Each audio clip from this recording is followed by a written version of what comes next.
Hello, I'm Cameo George, executive producer of American Experience, PBS's flagship and longest running history series. Thank you so much for being here. Tonight, we're pleased to present an extended preview of our film, Mr. Polaroid, which premieres next Monday on May 19th at 9 p.m. Eastern and 8 p.m. Central on PBS stations nationwide.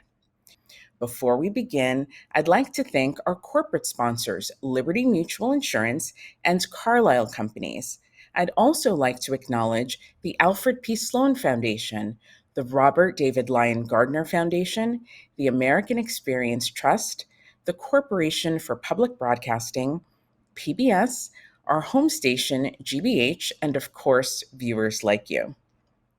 Long before the iPhone, another inventive device allowed everyone to instantly chronicle their lives: the Polaroid camera. The product and the company's unique culture would launch not only instant photography mania, but also become the model for today's Silicon Valley tech culture. Mr. Polaroid tells the little known story of the man behind the camera, Edwin Land. It is my privilege to introduce our panelists for this conversation. Amanda Pollak is the producer of Mr. Polaroid and has over 2 decades of experience directing and producing acclaimed documentaries, including multiple films for American Experience, such as The Great War, Citizen Hearst, and most recently, The Cancer Detectives. In addition to acclaimed work for National Geographic and Disney Plus, she is also a founding member of Retro Report from the New York Times, a series of essays and videos that re-examine headlines from decades past. Amanda has received 3 Emmy Awards, a Cine Golden Eagle, and a George Foster Peabody Award. Ainissa Ramirez is an award-winning scientist and science communicator whose most recent book is The Alchemy of US. Dr. Ramirez began her career as a scientist at Bell Labs in Murray Hill, New Jersey, and was later an associate professor of mechanical engineering at Yale. She has written for Forbes, Time, The Atlantic, Scientific American, Nature, and Science, and has explained science headlines on CBS, CNN, NPR, and PBS. Christopher Bonanos is the city editor of New York Magazine, where he writes about culture and urban affairs. He is the author of Instant, the Story of Polaroid, and his most recent book, Flash, the Making of Weegee the Famous, about the photographer Arthur Weegee Fellig, won the National Book Critics Circle Award for the Best Biography of 2018. Thank you all so much for being here tonight. Amanda, I'm going to start with you. We all know Polaroid is iconic, but how did you and your team begin to wrap your mind around the larger scientific and cultural impact of Polaroid? Well, we were so thrilled when you came to us with this topic because, I was actually in the middle at the time of planning my son's bar mitzvah, and he was begging for a Polaroid station where he could have him and his friends and everybody at the party taking Polaroids. And I was really struck at the time by the fact that this kid from his generation who had been raised with iPhones and Instagram was, asking for a Polaroid. And so when this project came to us, we really were interested in kind of exploring the cultural impact of instant photography and, of course, the scientific revolution and innovation that Land was bringing to this. But we were also really struck by this man who I had never heard of before, and understanding what a visionary he was, and the ways in which he really honestly checks all the boxes of a technical visionary, and created a culture in a company that was very much a part of the legacy that he left. So we were really trying to wrap our arms around all of those elements. And I hope that that's what we were able to do. But yes, that was what we were going for. Obviously, I'm biased, but I definitely think that you achieved that goal. Christopher, you are known to be a serious Polaroid fan. Can you tell us a little bit about how your love affair with Polaroid began and why the brand and its history resonate so deeply with you? Sure. And whatever do you mean? I can't imagine what you mean. Um, I'm equipped. Um, I was always a photography enthusiast, even when I was young. You know, I built a little darkroom in my parents' basement, as one did back then. And I had a Polaroid camera of the earliest type that I had bought secondhand when I was 13 years old. So I've been using it for a long time. Um, why it particularly resonated with me is a good question, but I've always been interested in, places where really gnarly, interesting technology crosses paths with art. It's an interesting thing to consider. It's an interesting thing to write about and think about. And then on top of all that, when I sort of stumbled into the story of Polaroid when they in the early 2000s, when film went out of production for the first time, although it's back now, what I very quickly discovered was that it was simply a fabulous story, the story of land and the story of a tech company's rise and fall and sort of small scale rebirth. It had so many elements. It was technologically interesting. It was an interesting business tale. It was an interesting pop culture story. All this stuff that you figured out in the same way as you were putting this film together. It's an amazing narrative with a bunch of big, interesting characters at its center. And I was looking for a book to write. And, when you stumble across something like that, you don't turn it down. Mhm. Incredible, incredible. And Ainissa, I'd love to bring you in. In your incredible book, The Alchemy of Us, you explore how inventions shape human behavior. How do you think Polaroid's instant camera impacted not just photography, but human relationships? Well, that's a great question. And when I wrote The Alchemy of Us, it was a question of looking at how technology shapes us. And this is not something I, as a scientist, ever explored in my own career in becoming a scientist. So this was a great experiment to learn about this and then to share this with other people. Now, when it comes to photography itself, as my colleague has said, photography is special not only to him, but to everyone. Images really matter to us. And as soon as we were able to render a picture of ourselves, we did it. So portraits were very, very popular, and the very wealthy had lots of portraits. We think selfies are a big deal now. Selfies were important as soon as we could put paint on top of a canvas. We wanted to develop a lot of images of ourselves with portraits. But when photography came around, this became a more democratic device where everyone had access to generating an image of themselves. And so we were able to create pictures of ourselves that were aspirational. This is what I see. This is how I see myself. Or here I see myself at my best, whether it's my wedding or my graduation or with my family. And these pictures become precious to us because they connect us to how we see ourselves. But then when we pass, our family has these as well. We have memories of people who are before us. And you can think of this, when we look at the news and you see a tragedy of a house burning down, what is really precious to a person? Sure, the house can be rebuilt, the people are safe, but they really are happy when they can find an old picture. Pictures are very, very precious to us. And so now here we are in the age of digital images, where billions of images go across the internet, and they too are important to us because, well, we're able to share things. I don't know, you can meet a complete stranger and they will share a picture with you. It could be, people that are important to them, they'll share it with you. So we're able to connect with strangers in new ways, but we're also able to connect with the society in new ways because now we can see images as they're happening somewhere very far away that we will never go to, or we can see images of a concert, Taylor Swift, Beyonce, that we will never get access to, but now we have an image. We're able to be connected to new spaces that we couldn't have access to before. So images are important to us because they make us feel connected to ourselves, they make us feel connected to our kin, and they're starting to make us feel more connected to the world itself. Mhm, mhm. It's such a profound statement and such a profound way to think about it. you just like, I almost got distracted when you said people have been taking selfies since we put paint to canvas. It's kind of, I never thought about it that way. So I really, I appreciate that. Um, what you're talking about, this ability to build connections, but also both you and Christopher talking about the ability to create community through photography. Amanda, this is one of the things in the film that I thought was so poignant.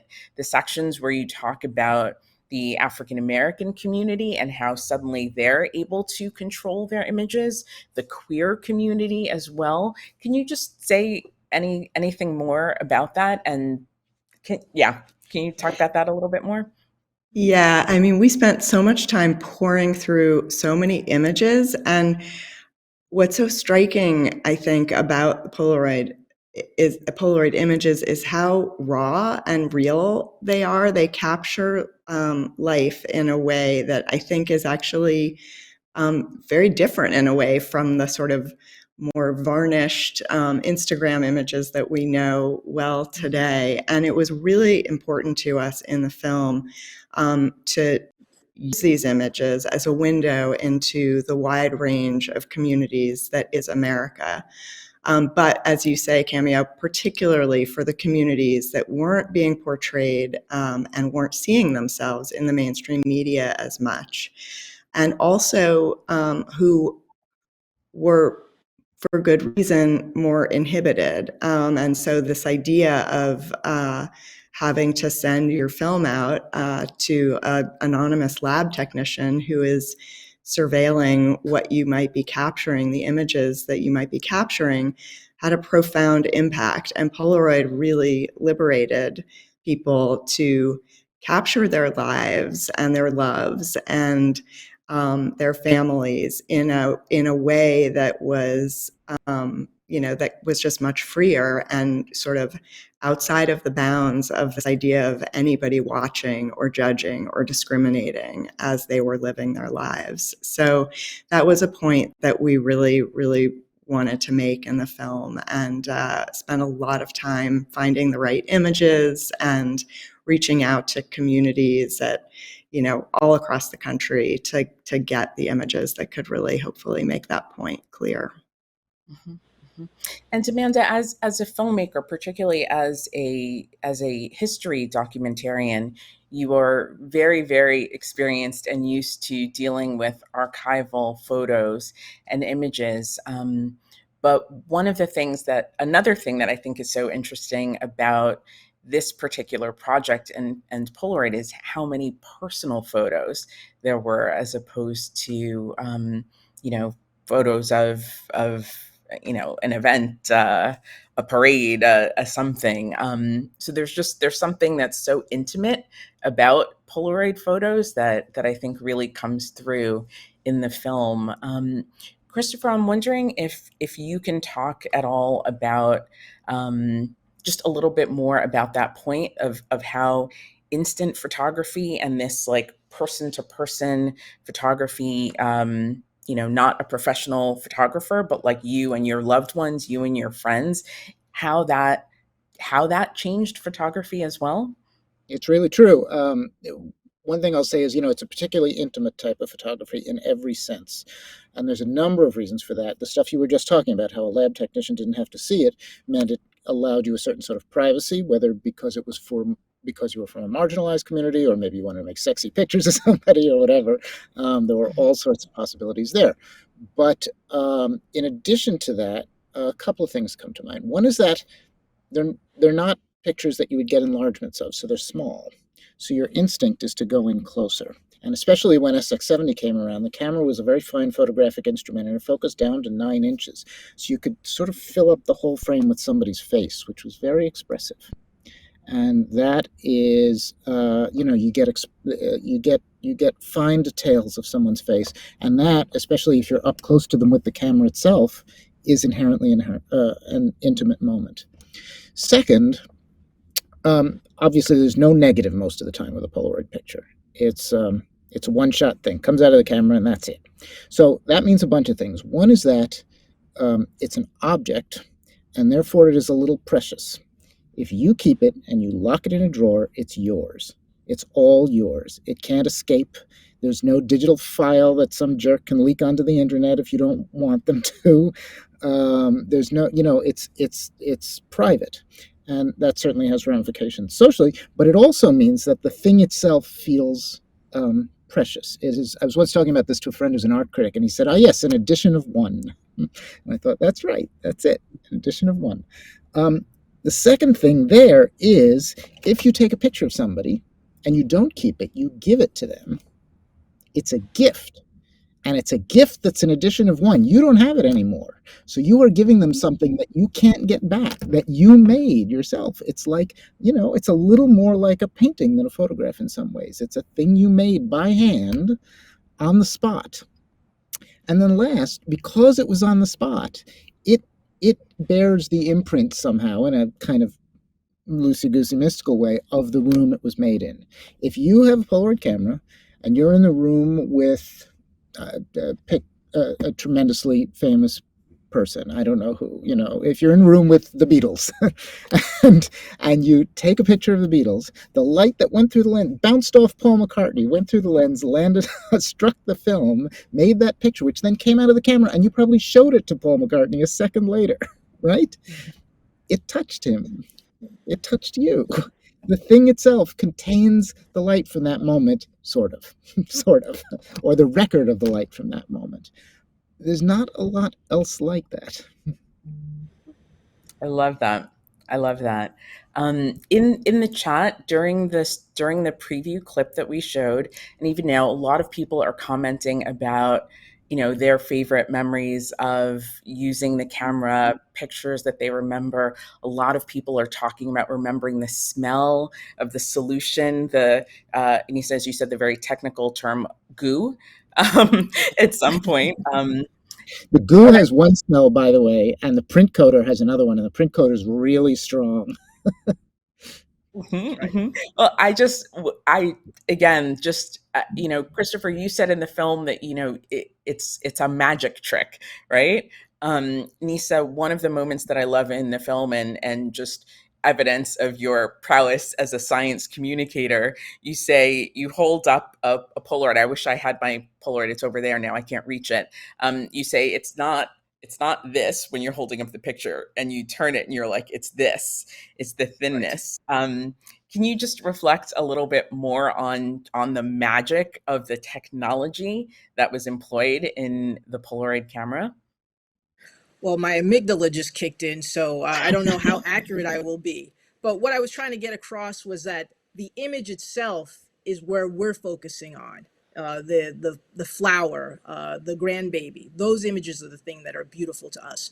But from a science point of view, I'm talking about the side view is what's important, because there's multiple layers that are each doing something there's a dance of light and the different layers. Some are becoming darker, some are allowing light to pass through, and then you have the multiple layers of the colors that are all happening at the same time to generate this image. So that's what I was trying to get across in the film, that from our point of view, from a regular person's point of view, that the image is the thing that's of beauty, but from a scientific point of view, there is this technological dance of these different dyes and photosensitive films that are interacting with light, which is generating this image, and it's all happening in 60 seconds.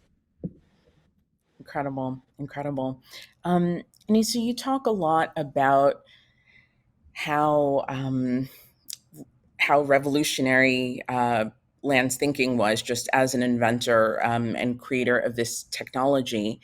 In what ways do you think that it's not an overstatement to connect what he did with the Polaroid camera and this technology to the Silicon Valley of today?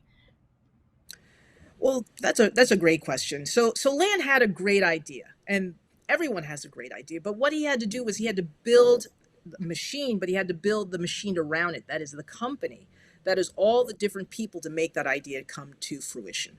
So he needed people who had expertise that he didn't have in order to make his idea come to life. He needed chemists. They were going to make the goo and all the different layers, the photosensitive layers, to make that possible. He needed electrical engineers that made the inside, the guts of the camera. He needed mechanical engineers that can make the gear. Christopher just showed how this thing popped up.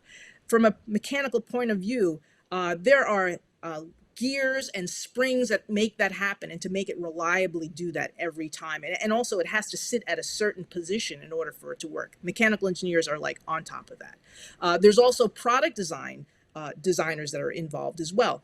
If you look at a Polaroid and you do not have the manual for how to work this camera, you kind of intuitively know how to do it. This button is important because it's got a different color. And I know what a lens looks like, and there's flashes. And product designers put that all together so that it's obvious of how to use it, even if you don't have a manual. So there's all these people doing this kind of thinking to make this idea together. So what Land did is he had the idea, but he created the infrastructure, the entire company, to make this happen. But the other thing that he did, and there are people who have made other laboratories, but what he also thought was important is that it had to be beautiful. The Polaroid camera is a beautiful object. It's very satisfying to hear that snap. All these things that we don't think about, but someone has thought about that to make it seem like an object that is important and useful to us. Now, if you think of the computer, the early computer, and this is before Apple, it wasn't very beautiful. It had wood, there'd be wires all over it. What did Steve Jobs do? He made this thing look beautiful. Now, where did he get the inspiration to do that? Well, he met Edwin Land. He went to Polaroid and learned about how he made his system, and learned the importance of not only making a technology that people needed, but also making it beautiful. And this idea of creating a technology that's useful to us, that has some beauty and some elegance, is something that is just a thread that we see in other devices in Silicon Valley today. Mm-hmm. Yeah. Thank you for that. I have a question from the audience. One of our viewers asks, Land made some pretty bold declarations about having a camera in your pocket that you use every day. How did people at the time react to those statements? Was he seen at the time as a visionary, like we're discussing, or was he seen as someone who's kind of crazy? I don't know if Christopher do you know? Can Um, you? he was seen as, I wouldn't say crazy, but as like a little bit of like an idealist. Let's put it that way, an extreme idealist, like way out in the future. There was a thought that he was looking way out in the future, and it turns out he was right about quite a bit. I don't think he exactly understood the way. Ones and zeros were going to take over our lives. I think he stuck with the idea of silver halide grains on a sheet of film for a long time. But then, we're talking about an era when a single photograph would have taken up the amount of digital storage. The digital storage to store a single photograph would have been the size of a file cabinet. So the thought that you would have 100,000 of them on a little box in your pocket was also very far out in the future. So he was not considered a nut, but he was considered a big thinking visionary, rather than necessarily a practical guy. Although he was clearly a practical man. Also, he built a very large company. I will say that one of his former employees told me that his deputy, Bill McCune, who was a mechanical engineer, worked at Polaroid for 40 years himself, 50 years himself. McCune's job at some times was to hang on to Land by one leg so he didn't go floating off into space. Which sounds right. Sounds about right. Sounds about right.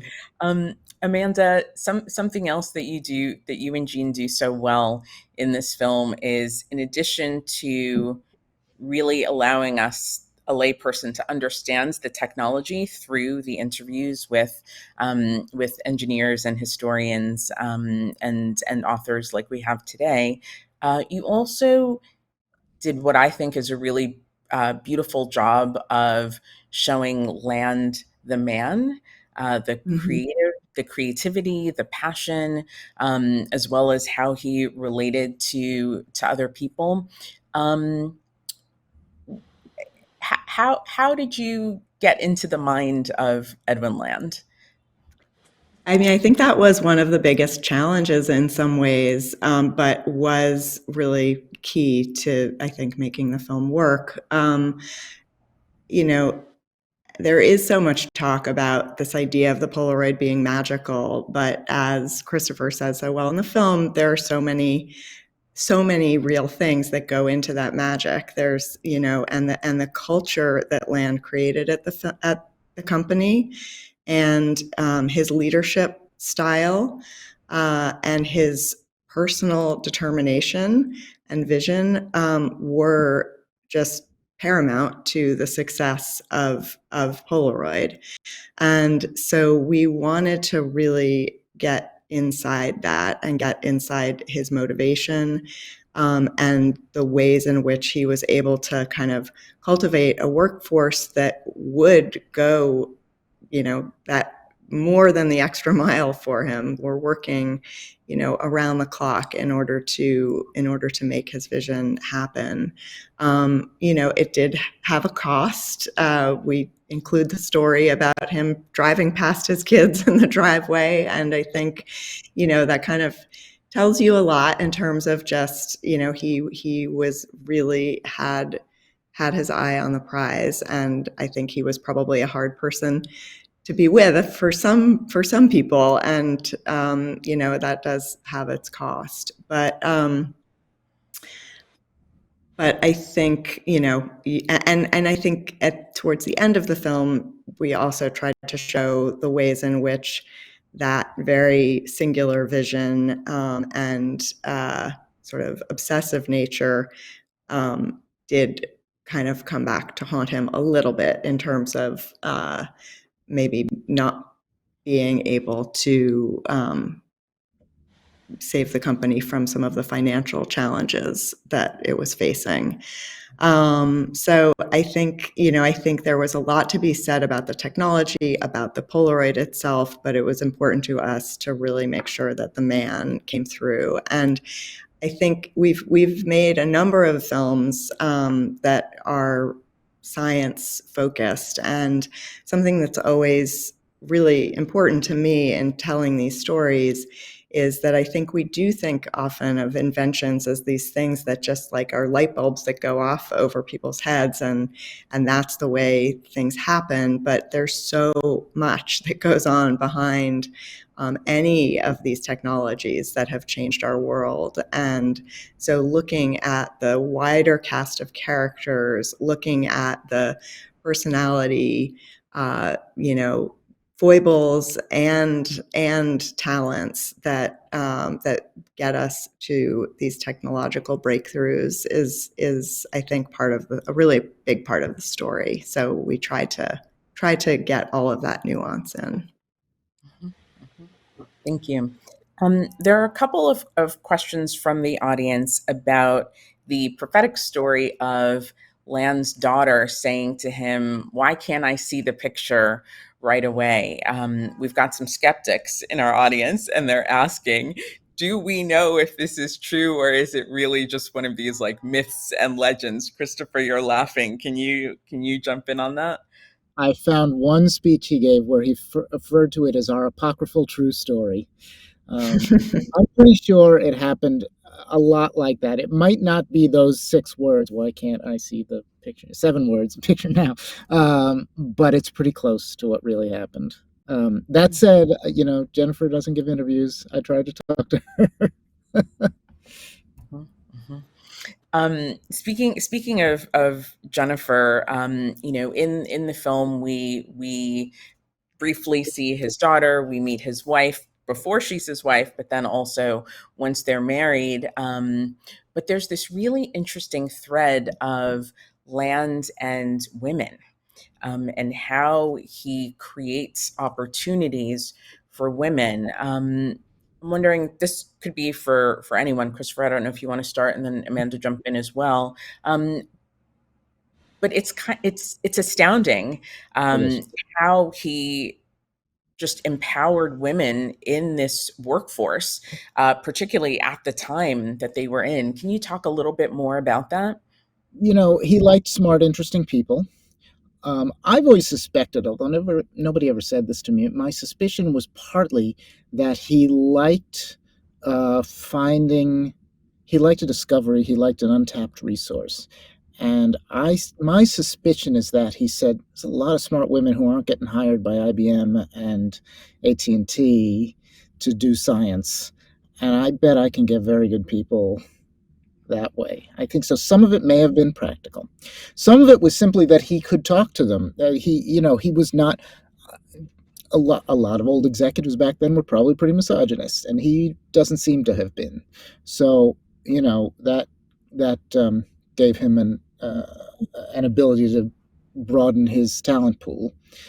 And then also, he was up in Boston, and he had a good friend named Clarence Kennedy, who was an art history professor at Smith. In fact, Clarence Kennedy is the one who proposed the word Polaroid, who actually coined it. And every year, Clarence Kennedy would tell him who the very smartest young women in his class at Smith were. And many of them would get hired by land at Polaroid. So he had a sort of secret back pipeline to brains. And that's a good way to run a company. Absolutely. If nobody else is going to hire the smartest people around, come on. Yeah. And Ainissa, why is that important? Like, why should we care? Like, I care. Why should we care? Like, how can we see the link between how he thought about personnel and how he thought about who can be a scientist, right? Who can be an engineer, and the incredible end product that we got? Well, diverse groups create better products, because if you have a wide range of different backgrounds and experiences, you can look at the problem differently and, fail faster in different ways and get to the solution, a more robust product faster. So he, choosing women was great. It made him like an early proto feminist, but he also was able to make a product that was better because he had a range of different experiences. A lot of women are going to take pictures, and so they're going to have different concerns for how this technology should be, as opposed to if a gentleman had bought the camera and how he's going to use it. So if it was a population of just men that were designing the camera, they're going to see a range of different experiences, but it's not going to suit a larger population. Maybe Christopher knows who bought the camera, but I would suspect that women had a big say in buying the camera, and so you want to make sure that the product is useful to the population too. So I think it was very forward thinking. I can answer that question, in fact, because the very first Model 95 was very large and very heavy, and it was finished in brown leather. It was sort of male coded, and within a couple of years, they introduced a smaller, lighter model because they began to see that it was too bulky for a lot of smaller women to really, grapple with. Right. And they saw, well, we can open this world up. In the very beginning, it had that gadgety thing that tech guys like. Right. But then he had to sell that product, and so if you make it that it has a good footprint that anybody can hold, maybe even a child to a big adult, then you're going to have a larger market. So he has to get that information, and the way that he can do that is with a group that has diverse backgrounds. Correct. Okay. Amanda, what are there any, not to put you on the spot, but are there any other evolutions or innovations that you can think of in terms of when you were researching that that Land was able to employ that affected either the finished product or even his company?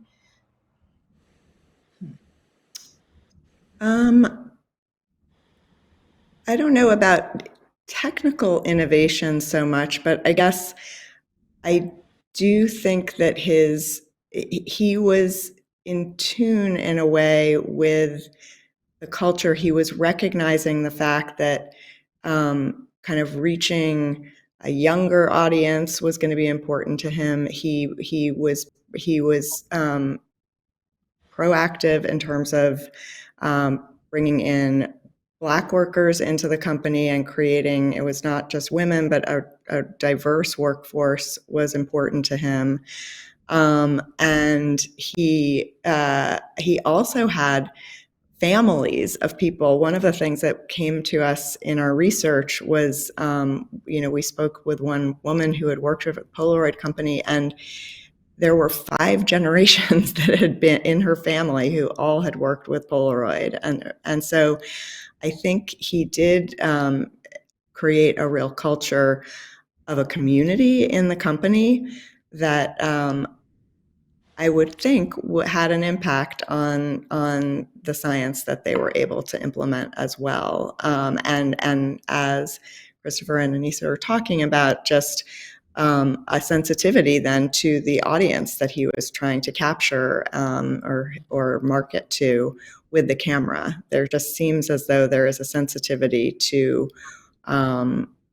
who he's reaching, and that certainly pays off, and that this is a brand that to this day is thought of as friendly and appealing and fun and playful. And so I think that kind of really rippled through the entire company and was something, whether he did it consciously or not consciously, was very much came from him.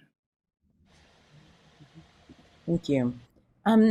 Christopher, what do you think people don't get or overlook when they hear about the Polaroid camera and the Edwin Land story?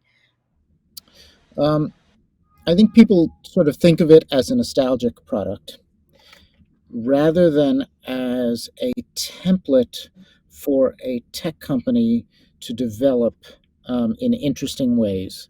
I think Land's company sometimes felt as much like an academic department as it did a corporation in many ways. I mean, don't misunderstand me. They liked making money. They liked selling product. They liked having money come in so that they could spend more on research and make more interesting products.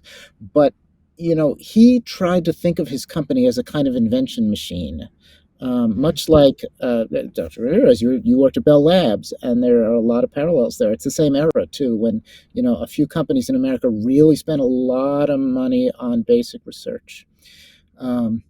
There's an amazing paper that Land wrote at one point about how a small to medium-sized tech company should be founded in conjunction with a big research university. And basically, he says you should start up next to a big university. He was clearly thinking about Harvard and MIT because he was in Cambridge. But he said if you start up right up against a research university, what you'll have is a steady supply of smart people. And so, for example, if you need a chemist, you might get a guy who consults for you 1 day a week, right? And that professor will have graduate students, and those graduate students can work on material in your labs, and perhaps you can hire them when they finish, and perhaps you will be successful enough to give grants to that university to further research. That is, these will be symbiotic. Your company and the university will be symbiotic, and they will build together and create more than the sum of their parts. And what this is, in many ways, is a microcosm of Silicon Valley, which was founded around Berkeley and Stanford, and Xerox PARC, and all that happened there, HP and all those big research companies. And the cross-pollination between the academy and the corporate research lab was something he really believed in. That nobody knows about that. You have to dig into the archives for that. But it is essential to the creation of technology in the 20th and 21st century. That's how we do it now. And that is really, really far-thinking and valuable. And I think people know about this once they learn the Polaroid story within tech companies. I have had people tell me, people who work at Apple or know people who work at Apple or whatever, say, yeah, they think about this too. But not everyone does. Most people think about, the pictures they took at their birthday parties, and that's good. I like that stuff too, but there is more to this story than that. I just want to echo that, when I was a graduate student at Stanford, everyone worked at a corporation. Sure. You know, everyone did. So who knew? I didn't know that Edwin Land set the map for that, but that is just what you did. Your research was elsewhere. I should send you the paper. It's remarkable. Yeah, I can't wait to read it. Thank you. Thank you. I'm laughing, Ainissa, at you saying you can't wait to read the paper because I've seen the film many, many, many, many times, but I was watching during the preview along with the audience, and I always laugh when the two of you, Christopher and Ainissa, when you're back to back talking about scientific conference, and you're like, no one wants to go to a Nobody wants scientific conference, and to you just echo each other. I'm like, hey, stop talking scientists. Can I return the compliment? There's the moment when you hold up that piece of film and say turn it edgewise and say that's the important stuff. Um, I I I was silently stomping my feet, saying, "Why didn't I think of that when I used to give my little Polaroid lecture?" It's this perfect way of describing it. Well, you can borrow it. You can borrow it. I may. But yeah, scientific That's what it is. conferences are, people don't run over themselves to get to a scientific conference. But as you say in the film, he was so bright to bring the press in because he knew this was going to be significant. And maybe scientific conferences should think about this more, especially when they know that there's a breakthrough that's on the horizon. Bring the You know, press. there's an extra secret to bringing the press there, which is that the press back then, they were all news photographers. What were they about to do when they took that picture of him? They were going to go back to the darkroom and spend 90 minutes getting it to their editors. Mm-hmm. And they saw somebody who had just cut out all of that. And every news photographer knows that speed is the most important thing, because your pictures, they're like uh, uh, freshly cooked food or something. They're going to go cold soon. Mm-hmm. They knew in particular, because they were in the business of making pictures fast, that they had just seen something that was incredibly valuable to them. That's right. Yeah. So we are almost out of time. There is a question from the audience asking about the competition between Polaroid and Kodak, but I'm actually not going to let anyone answer it because we are out of time, and we do cover that in the end of the film. So I hope that's a good hook. I hope that you will watch the full film with us on May 19th when it airs next week. I just wanted to quickly give each of you a second to share a parting thought. Amanda, what do you want people to take away from the film, or just one other comment about the magic that is Edwin Land? Well, I would say, one thing, which is just like everything that it takes to make something incredible like Polaroid happen, and just all the little bits and pieces that he put together.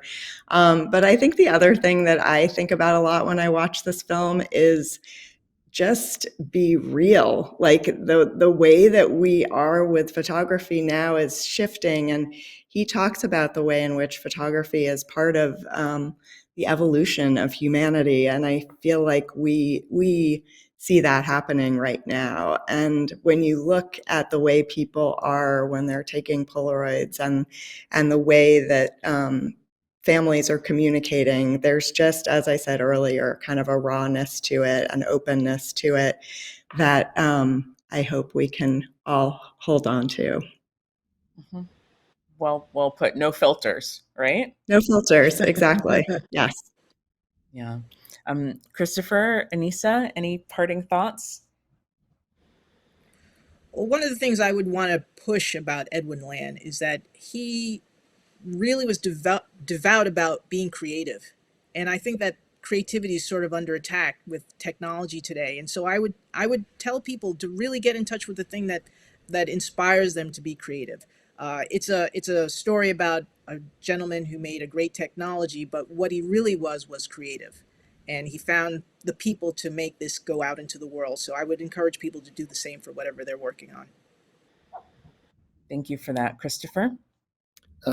Two things I would say. One echoes what Dr. Ramirez just said, which is really just like a plurality of your viewers will have a Polaroid camera in the closet that they don't use. Take it out, buy a pack of film, put it in, go take some pictures. It's more fun than you remember.